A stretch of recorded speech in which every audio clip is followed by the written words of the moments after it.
रश्मि और अमर लॉकडाउन के चलते डेटिंग ऐप पर मिलते हैं। उसी बीच उनकी बॉन्डिंग बहुत अच्छी बन जाती है और दोनों एक दूसरे से प्यार करने लगते हैं।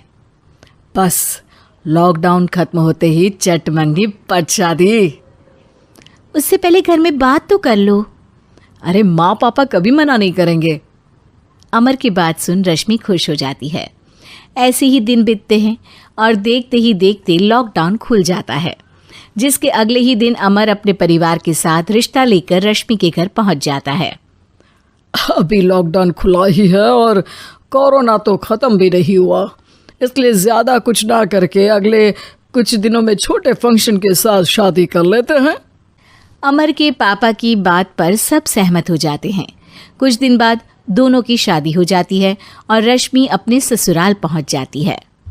बेटा, शादी तो तूने अपनी मर्जी से कर ली, लेकिन बहू को बोल देना इस घर में हुक्म मेरा ही चलेगा, इसलिए अपना राज जमाने की कोशिश भी ना करें।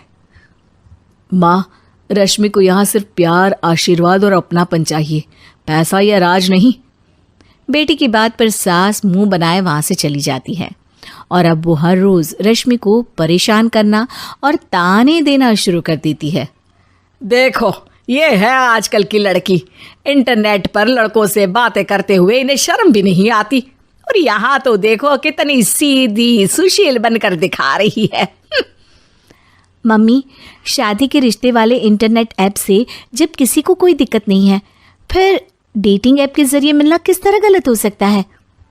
रश्मि के डेटिंग ऐप वाली बात सुन उसकी हैरान सास तुरंत तुनक कर पूरे घर को सिर पर उठा लेती है, जिसकी आवाज़ सुन अमर और उसके पापा भी वहाँ आ जाते हैं।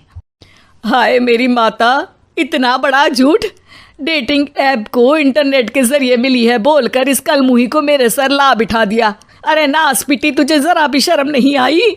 वहाँ न जाने कितने लड़कों से गुलू गुलू करके तुझे मेरा ही लड़का मिला था फंसाने के लिए। माँ, मुझे तो समझ नहीं आ रहा क्या बोले जा रही हो। डेटिंग ऐप इस्तेमाल करना कोई अपराध नहीं है, और तुम रश्मि को ऐसा कैसे बोल सकती हो?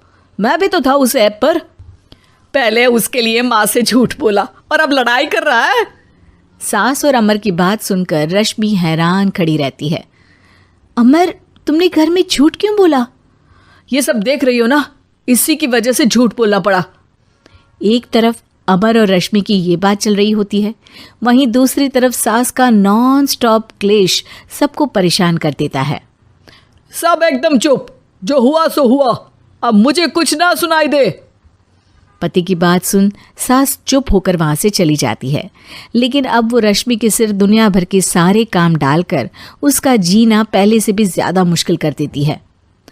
मम्मी, मैं आपका गुस्सा समझ सकती हूँ, आपको जो करना है कर लीजिए, मैं कभी कुछ नहीं बोलूँगी। उम्मीद है किसी दिन तो आपका गुस्सा शांत होगा और नफरत प्यार में बदलेगी। रश्मि की अच्छाई को उसका नाटक समझकर सास गुस्से के 7वें आसमान पर चढ़ जाती है और उसी शाम रश्मि को नीचा दिखाने के लिए अपनी सहेलियों को घर बुलाकर उसकी बुराइयां करने लगती है। अरे कौशल्या, क्या बताऊं, आजकल के बच्चे ना बहुत एडवांस हो गए हैं। पहले रिश्ते घर परिवार वाले सब देख परख के कराते थे, और अब ये लोग खुद न जाने कहाँ कहाँ मिलकर खुद ही सब कुछ पक्का करके हमें बता देते हैं। लड़की का कैसा दिन धर्म, कैसा ईमान, कैसा चरित्र कुछ नहीं पता, बस प्यार किया और घर लाकर बिठा देते हैं। अरे ऐसा क्यों बोलती हो? आजकल बच्चे अपने आप में बहुत समझदार हो गए हैं, और फिर पूरी जिंदगी तो उन दोनों को ही साथ निभानी है। अपनी पसंद से शादी कर भी ले तो क्या दिक्कत? तू ही देख ले, पहले इतना अच्छा बेटा और अब सोने पर सुहागे जैसी सर्वगुण संपन्न बहू। और पता है, अभी कुछ दिन पहले मेरी बेटी ने मुझे डेटिंग ऐप के बारे में बताया, जहाँ लड़का लड़की अपनी पसंद से अपने आप एक दूसरे को चुन लेते हैं, और फिर अगर सब सही रहता है तो बात आगे भी बढ़ जाती है। अरे इसमें इतना खुश होकर क्या बता रही हो? ये तो गलत है। न जाने कौन क्या है, कितना झूठ कितना सच है। अरे पर सोचो, जब तुम किसी के बताए रिश्ते को देखने जाते हो तो क्या एक ही बार देखने से सच झूठ का पता लगा सकती हो? ज़रूरी नहीं कि बच्चों का लिया फैसला हमेशा गलत हो। अरे बहुत बार हमसे भी तो गलत फैसले होते हैं ना।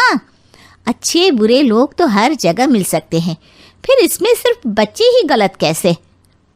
सहेलियों की बात सुन सास सोच में पड़ जाती है और इसी तरह कुछ दिन बीत जाते हैं, जिसमें ना तो वो रश्मि को परेशान करती है और ना ही कोई ताना सुनाती है, जिसे देख रश्मि परेशान हो जाती है। मम्मी, आपकी तबीयत तो ठीक है ना? कुछ दिनों से देख रही हूँ आप मुझे कुछ बोलती ही नहीं। तो मेरा परेशान करना ज्यादा अच्छा लगता है क्या? नहीं, आपकी शांति उससे ज्यादा परेशान कर रही है। शांति इसलिए है क्योंकि मुझे एहसास हो गया है कि गलत तुम लोग नहीं, मेरी सोच है। प्यार तो एक सुंदर एहसास और शादी खूबसूरत साथ है। अगर ये साथ सच्चा है तो कहीं पर भी किसी भी तरह जुड़ा हो, उससे कोई फर्क नहीं पड़ता। आप कौन है? इतनी अच्छी बातें मेरी पत्नी तो नहीं बोल सकती। क्या आप भी?